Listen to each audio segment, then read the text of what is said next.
আসসালামু আলাইকুম ওয়া রাহমাতুল্লাহ।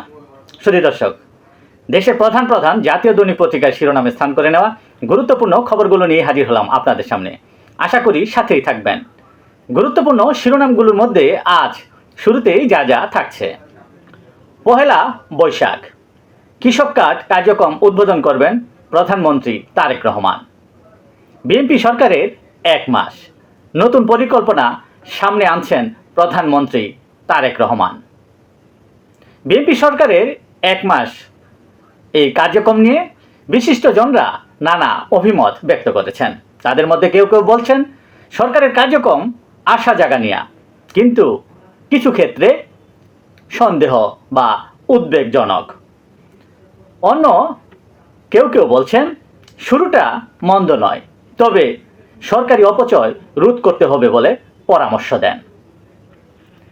চীন আজ পর্যন্ত কোনো বিষয়ে হস্তক্ষেপ করেনি বলে মন্তব্য করেছেন বিরোধী দলীয় নেতা ও জামায়াতের আমির ডক্টর শফিকুর রহমান। চীনের পক্ষ থেকে খাদ্য সামগ্রী বিতরণকালে এ কথা বলেন তিনি। 1 দশকে বাংলাদেশের কর্মক্ষম প্রায় অর্ধেক তরুণ চাকরি পাননি বলে মন্তব্য করেছেন বিশ্ব ব্যাংকের ভাইস প্রেসিডেন্ট জোহানেস জাস্ট। তার তথ্যমতে গত 1 দশকে বাংলাদেশের শ্রমবাজারে প্রবেশ করেছে 1,40,00,000 তরুণ, কিন্তু কর্মসংস্থান হয়েছে 87 লাখ, অর্থাৎ প্রায় অর্ধেকেরও কাছাকাছি তরুণ চাকরি পাননি। জুলাই যোদ্ধা পরিচয়ে বেসরকারি টিভি চ্যানেলের সাংবাদিক রাব্বানির যত অনিয়ম, ভূমিহীনদের 30 বিঘা জমি দখলের পায়তারা, বুক দখলের 24 বিঘা অর্পিত সম্পত্তি, সিটি কর্পোরেশনের বিপুল টাকা লুটপাটের অভিযোগ, জুলাই স্মৃতি জাদুঘর কেমব্রিয়ান স্কুলকে পাইয়ে দেওয়া, নারীদের যৌন হয়রানির মামলা হলেও গ্রেফতার হচ্ছেন না তিনি, বিপুল পরিমাণ সম্পত্তি কিনলেও আয়ের বৈধ উৎস নিয়ে নানা প্রশ্ন। স্বস্তিতে শুরু ঈদযাত্রা, বাস ট্রেনে বাড়তি চাপ। দেশের প্রধান প্রধান জাতীয় দৈনিক পত্রিকার শিরোনামে স্থান করে নেওয়া আন্তর্জাতিক খবরগুলোর মধ্যে আজ যা যা থাকছে।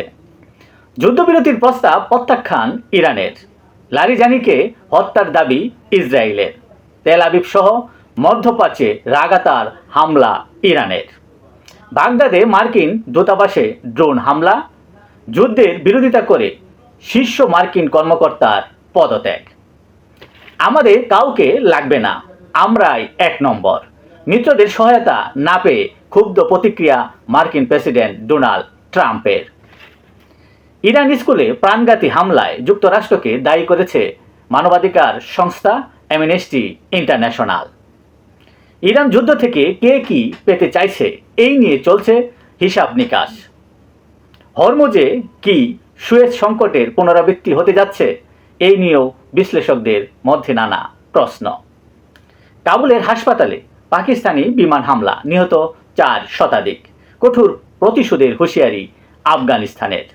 এই ছিল দেশের প্রধান প্রধান জাতীয় দৈনিক পত্রিকার শিরোনামে স্থান করে নেওয়া গুরুত্বপূর্ণ খবরগুলো, যা নিয়ে এতক্ষণ আপনাদের মাঝে উপস্থিত ছিলাম। আজকের মতো এখানেই, আবারও দেখা হবে আগামীকাল ঠিক একইভাবে। সে পর্যন্ত অবশ্যই আপনারা ভালো থাকবেন, সুস্থ থাকবেন। আসসালামু আলাইকুম ওয়া রাহমাতুল্লাহ।